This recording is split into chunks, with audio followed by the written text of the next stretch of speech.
இந்த நிகழ்ச்சியில் 1008 பிரச்சனைகள் இருக்குது. அவங்க பேசினதுலாம் 1008 பிரச்சனை இருக்குது. அரசியல் மாநாடாக அவங்க நடத்தினதுலாம் எனக்கு பிரச்சனை இருக்குது. ஆனால் முக்கியமான ஒரு விஷயம், அந்த ஸ்டேஜில் ஜஸ்டிஸ் சந்துரு இருந்தார், அப்புறம் வந்து ஆனந்த் தெல்தும்பே இருந்தாங்க.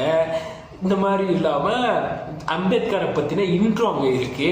அம்பேத்கரை பற்றின பேச்சை விஜய் பேசுகிறாரு. அவர் வாயால் வெயிட்டிங் ஃபார் விசாவை பற்றி பேசுகிறாரு. இது ரொம்ப முக்கியமான ஒரு விஷயம். இது பாராட்டத்தக்க விஷயம். இது நிறையா பேர்கிட்ட, நிறைய இளைஞர்கள்கிட்ட கொண்டு போய் சேர்த்துறோம். ஆனால் என்ன பிரச்சனைனா, இந்த தலைவர்களை அவங்க பார்ப்பாங்களா? அவங்க யாருன்னு அவங்க தெரிஞ்சுப்பாங்களா? அம்பேத்கரை பற்றி படிப்பாங்களா? பெரியாரை பற்றி படிப்பாங்களா? அப்போ அவனுக்கு அரசியல் தெளிவு வந்துடுமா? அப்போ அண்ணனுக்கு என்ன பிரச்சனை இருக்கும்? அண்ணன் அவர் கொள்கைப்படி நடந்துக்க வேண்டிய கட்டாயத்தில் இருப்பார். அப்ப அதை புரிஞ்சுக்கிட்டு அண்ணன் கொள்கைப்படி நடந்துக்கிட்டாருன்னா அண்ணனுக்கு நல்லது, அப்படி இல்லைன்னா மக்களுக்கு நல்லது. கொள்கைப்படி நடந்தா அண்ணனுக்கும் நல்லது, மக்களுக்கும் நல்லது. அப்படி இல்லைன்னா மக்கள் புரிஞ்சுக்கிட்டு அவங்க எந்த பக்கம் ஸ்டாண்ட் எடுக்கிறோமோ